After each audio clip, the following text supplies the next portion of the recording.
ವೀಕ್ಷಕರೇ ನಮಸ್ಕಾರ. ಅನ್ಯಾಯ ಅನ್ಯಾಯ ಅಂದರೆ ಅಸ್ತಿತ ಅನ್ಯಾಯ ಅಲ್ಲ, ಅತಿ ದೊಡ್ಡ ಅನ್ಯಾಯ.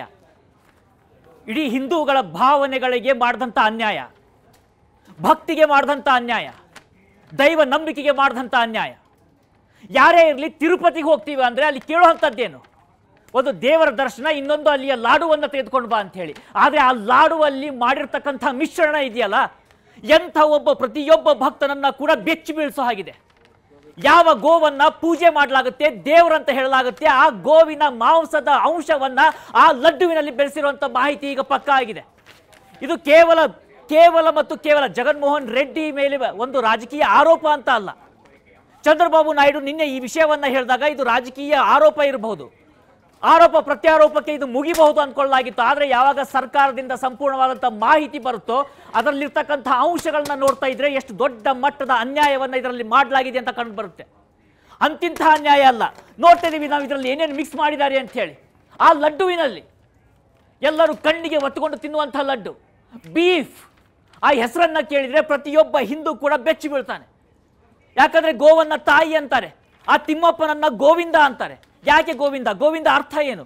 ಗೋವನ್ನ ಕಾಯುವಂತಹ ಗೋವಿಂದ ಅಂತ ಹೇಳಿ. ಆದ್ರೆ ಅಂತ ಗೋವಿಂದನ ಪ್ರಸಾದದಲ್ಲಿ ಗೋಮಾಂಸದ ಅಂಶವನ್ನ ಜಗನ್ಮೋಹನ್ ರೆಡ್ಡಿ ಸರ್ಕಾರ ಬೆಳೆಸ್ತಾ ಇತ್ತ ಅಂತ ಹೇಳಿ ಈಗ ಪ್ರಶ್ನೆಗಳು ಮೂಡ್ತಾ ಇದ್ದಾವೆ. ಪ್ರಶ್ನೆಗಳಲ್ಲ, ಅದಕ್ಕೆ ಉತ್ತರ ಕೂಡ ಇಲ್ಲೇ ಇದೆ.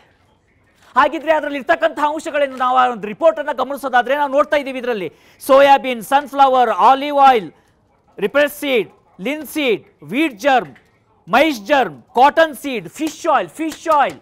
ಈ ಹೆಸರನ್ನು ನೆನಪಿಟ್ಕೋಬೇಕು. ಕಾಟನ್ ಸೀಡ್ ಅಂದ್ರೆ ಈ ಹತ್ತಿಯ ಬೀಜ ಇರುತ್ತಲ್ಲ, ಅದರಿಂದ ಬರುವಂತ ಎಣ್ಣೆ ಇರುತ್ತಲ್ಲ, ಅದನ್ನು ಕೂಡ ಬಳಸ್ತಾ ಇದ್ದಾರೆ. ಅಷ್ಟಕ್ಕೆ ಮುಗಿಯುತ್ತಾ ಇವ್ರದ್ದು? ಇಲ್ಲ, ಮುಗಿತಾ ಇಲ್ಲ.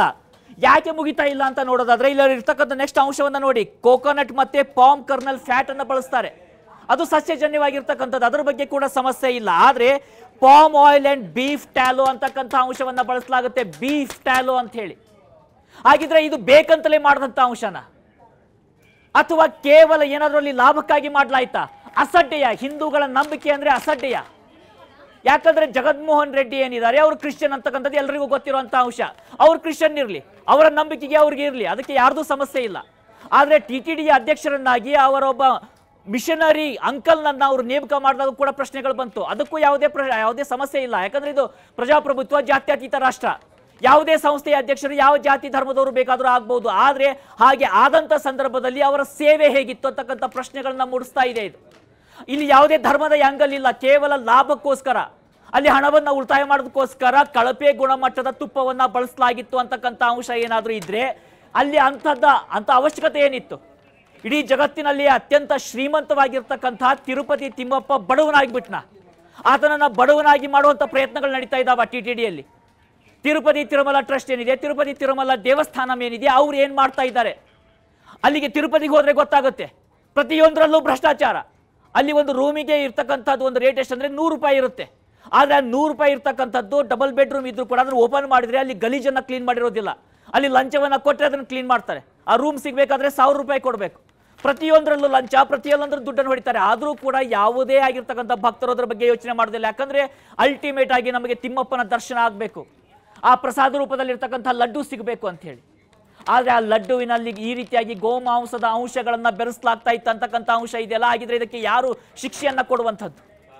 ಹಿಂದೂಗಳ ನಂಬಿಕೆಗೆ, ಹಿಂದೂಗಳ ಭಾವನೆಗೆ, ಹಿಂದೂಗಳ ಭಕ್ತಿಗೆ ಇಲ್ಲಿ ಬೆಲೆ ಇಲ್ವಾ? ಒಂದು ಕಡೆ ಪ್ರಶ್ನೆ ಮೂಡುತ್ತೆ, ಈ ದೇವಸ್ಥಾನಗಳನ್ನ ನೋಡಿಕೊಳ್ಳುವಂಥದ್ದು ಈ ಒಂದು ಸರ್ಕಾರಗಳಿಗೆ ಬೇಕಾ? ಸರ್ಕಾರದ ಸುಪರ್ದಿಯಲ್ಲಿ ಹಿಂದೂ ದೇವಸ್ಥಾನಗಳಿರಬೇಕಾ? ಸಾಕಷ್ಟು ಬಾರಿ ಪ್ರಶ್ನೆಗಳು ಮೂಡ್ತವೆ. ಈಗ ಚರ್ಚ್ಗಳಿಲ್ಲ, ಮಸೀದಿಗಳಿಲ್ಲ ಹಿಂದೂಸ್ತಾನದಲ್ಲಿ, ಇಲ್ಲಿರ್ತಕ್ಕಂಥ ದೇವಸ್ಥಾನಗಳಿಗೆ ಮಾತ್ರ ಯಾಕೆ ಇಂತಹ ಕರ್ಮ ಅಂತ ಹೇಳಿ ಹೇಳ್ಬೋದು. ಅದನ್ನು ಸರಿಯಾಗಿ ನೋಡ್ಕೊಳ್ಳೋದಕ್ಕಾಗೋದಿಲ್ಲ, ಅಥವಾ ಅಲ್ಲಿ ಯಾವುದೇ ಅಕೌಂಟಬಿಲಿಟಿ ಇರೋದಕ್ಕೆ ಸಾಧ್ಯ ಆಗೋದಿಲ್ಲ. ಸಾವಿರಾರು ದೇವಸ್ಥಾನಗಳಿದ್ದಾವೆ, ಈ ಕಾರಣದಿಂದಾಗಿ ಸರ್ಕಾರ ನೋಡ್ಕೊಳ್ಳುತ್ತೆ ಅಂತ ಹೇಳಿ. ಹಾಗಾದ್ರೆ ಹಾಗೆ ನೋಡಿಕೊಳ್ಳುವಂತ ಸರ್ಕಾರ ಹಿಂದೂಗಳ ಭಾವನೆಗೆ ಕೂಡ ಅಷ್ಟೇ ಗೌರವ ಕೊಡಬೇಕಲ್ಲ, ಭಕ್ತರ ಭಾವನೆಗಳಿಗೆ ಅಷ್ಟೇ ಗೌರವ ಕೊಡಬೇಕಲ್ಲ. ಈ ಬೀಫ್ ಅನ್ನ ಬಳಸಿದ್ರೆ, ಫಿಶ್ ಆಯಿಲ್ ಅನ್ನ ಬಳಸಿದ್ರೆ, ಮಾಂಸದ ಅಂಶವನ್ನ ಬೆಳೆಸಿದ್ರೆ ಲಡ್ಡು ಏನಾಗುತ್ತೆ? ಲಡ್ಡು ಸಿಕ್ಕಾಗ, ತಿರುಪತಿ ತಿಮ್ಮಪ್ಪನ ಪ್ರಸಾದ ಸಿಕ್ಕಾಗ ಕಣ್ಣಿಗೆ ಹೊತ್ತುಕೊಂಡು ತಗೊಳ್ಳೋದಾಗತ್ತೆ. ಈಗ ಅಲ್ಲಿ ಬಂದಿರತಕ್ಕಂಥ ನಾಯ್ಡು ಸರ್ಕಾರ ಏನಿದೆ, ಅವರು ಮತ್ತೆ ಕರ್ನಾಟಕದಿಂದ ನಂದಿನಿ ತುಪ್ಪವನ್ನು ತರಿಸೋದಕ್ಕೆ ಈಗ ಶುರು ಮಾಡಿದ್ದಾರೆ. ಯಾಕಂದ್ರೆ ಅದು ಪ್ಯೂರಿಟಿ ಇರುತ್ತೆ ಅಂತ ಹೇಳಿ. ಹಾಗಿದ್ರೆ ಯಾಕೆ ಜಗನ್ ಸರ್ಕಾರ ಇದನ್ನು ಮಾಡಲಿಲ್ಲ? ಕೇವಲ ಅಲ್ಲಿ ಹಣವನ್ನು ಉಳಿತಾಯ ಮಾಡುವಂಥದ್ದಾಗಿತ್ತಾ? ತಿರುಪತಿ ದೇವಸ್ಥಾನ ಟೆಂಪಲ್ ಟ್ರಸ್ಟ್ ಏನಿದೆ ಅಷ್ಟು ಬಡವರಾಗಿದ್ದಾರಾ? ಅಲ್ಲೇ ಇರ್ತಕ್ಕಂಥ ಯಾವುದಾದ್ರು ಸರ್ಕಾರಿ ಒಂದು ಪ್ರಮಾಣಿತವಾಗಿರ್ತಕ್ಕಂಥ ತುಪ್ಪವನ್ನು ಖರೀದಿ ಮಾಡ್ಬೋದಿತ್ತು. ಬೇಡ ಅಂದರೆ ಬೇರೆ ರಾಜ್ಯದಿಂದ ತರಿಸ್ಬೋದಿತ್ತು, ಅದು ಯಾವುದೂ ಮಾಡೋದಿಲ್ಲ. ಆದರೆ ಮಾಡುವಂಥದ್ದೇನು, ಇಂಥ ಕಳಪೆ ಗುಣಮಟ್ಟದ ತುಪ್ಪವನ್ನು ಅಲ್ಲಿ ಬಳಕೆ ಮಾಡ್ತಾರೆ. ಇದನ್ನು ನೋಡ್ತಾ ಇದ್ರೆ ಸಹಜವಾಗಿ ಪ್ರಶ್ನೆ ಮೂಡುತ್ತೆ, ಇದು ಬೇಕಂತಲೇ ಮಾಡಿರುವಂಥದ್ದ?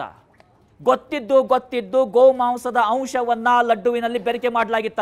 ಜಗನ್ಮೋಹನ್ ರೆಡ್ಡಿ ನಿಮ್ಮ ಮೇಲೆ ಪ್ರಶ್ನೆಗಳು ಮೂಡ್ತಾ ಇದ್ದಾವೆ. ನೀವು ಅನ್ಬೋದು ನಾನೀಗ ಸರ್ಕಾರ ಇಲ್ಲ, ನಾನು ಬೇಕಾದ್ ಮಾಡಬಹುದು ಅಂಥೇಳಿ. ಆದರೆ ಈ ಪ್ರಶ್ನೆಗಳಿದಾವಲ್ಲ, ಆ ಪ್ರಶ್ನೆಗಳಿಗೆ ನೀವು ಉತ್ತರವನ್ನು ಕೊಡಲೇಬೇಕಾಗುತ್ತೆ.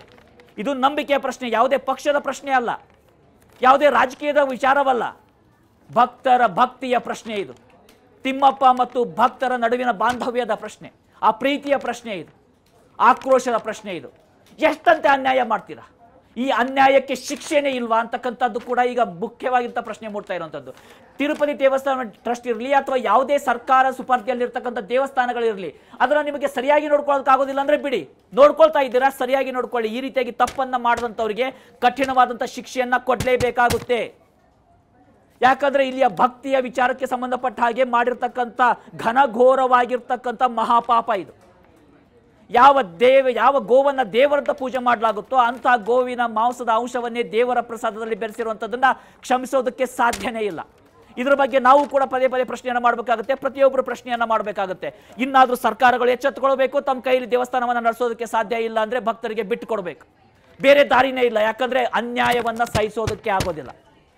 ಇದಾಗಿತ್ತು ಇವತ್ತಿನ ಅಪ್ಡೇಟ್ಸ್. ಇದೇ ರೀತಿಯಾಗಿ ನೋಡ್ತೀರಿ ನ್ಯೂಸ್ 18 ಕನ್ನಡ. ಕನ್ನಡಿಗರ ಮೆಚ್ಚಿನ ನಿಮ್ಮ ನ್ಯೂಸ್ 18 ಕನ್ನಡ ಈಗ ವಾಟ್ಸ್ಆಪ್ನಲ್ಲಿಯೂ ಲಭ್ಯ. ಕರ್ನಾಟಕ ಮತ್ತು ದೇಶ ವಿದೇಶದ 360 ಡಿಗ್ರಿ ಸುದ್ದಿ ವಿವರವನ್ನ ನೀವು ನಿಮ್ಮ ಕೈ ಬೆರಳುಗಳಲ್ಲಿಯೇ ಪಡೆಯೋದಿಕ್ಕೆ ಈ QR ಕೋಡ್ ಅನ್ನ ಸ್ಕ್ಯಾನ್ ಮಾಡಿ. ನಮ್ಮ ಚಾನೆಲ್ ಅನ್ನ ಫಾಲೋ ಮಾಡಿ, ನೋಟಿಫಿಕೇಶನ್ ಆನ್ ಮಾಡಿ.